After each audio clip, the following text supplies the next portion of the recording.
Many European organisations are engaged in fighting energy poverty. 4 of them, Ecodes, Réseau Ecohabitat, Fratello Sole and Enea, have joined the Green Ability project funded by the European Erasmus Plus programme. Their scope? Addressing the environmental issue of energy efficiency from a social point of view and offering tools, ideas, opportunities to operators, volunteers, managers of the third sector and religious entities. A group of volunteers and social workers have completed exchange trips in each country with the purpose to share best practices on how they deal with energy poverty issues and learning from each other's experiences. The second trip took place in France, in Compiègne, where Réseau Ecohabitat works.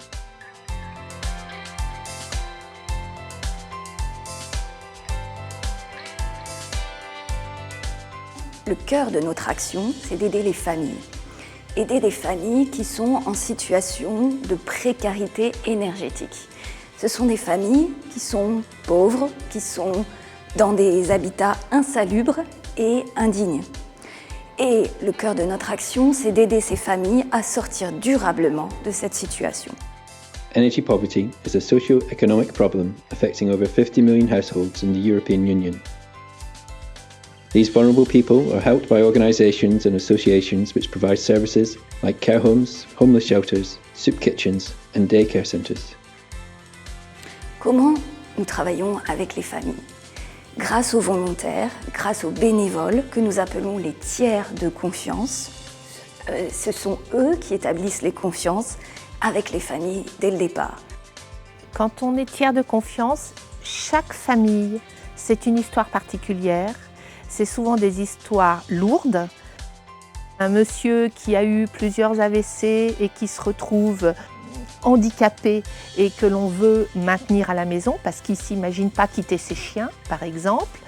Une femme qui vit depuis, on se rend compte maintenant, 10 ans sans chauffage chez elle.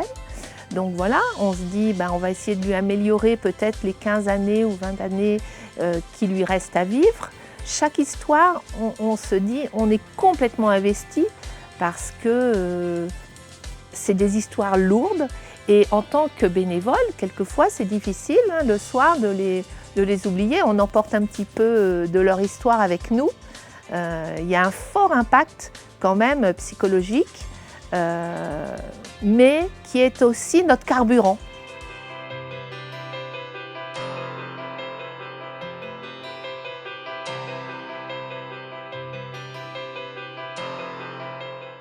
Et grâce à eux, nous pouvons les convaincre que oui, il est possible de faire des travaux, même si on est pauvre.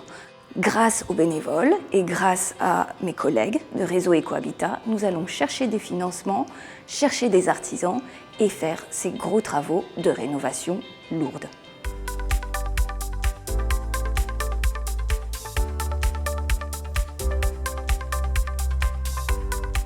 Nous sommes chez la maison de Isabelle Renaud-Porcia et donc en fait nous venons d'entamer une rénovation de toute sa maison, tant au niveau de l'isolation que du changement du chauffage.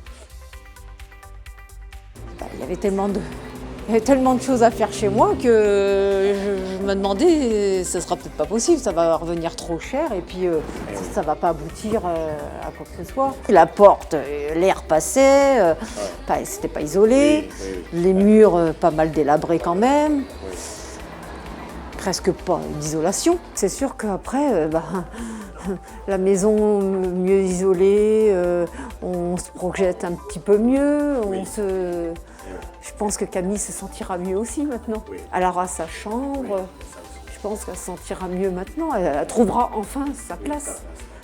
Mais bon, j'insiste, sans votre rencontre à vous tous, ça ne se serait jamais fait. Oui.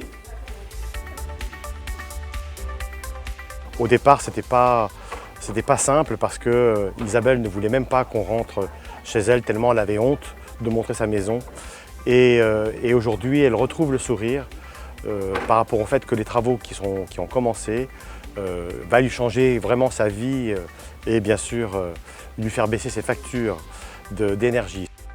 Green Ability, joining green and social abilities and competences to tackle energy poverty in Europe.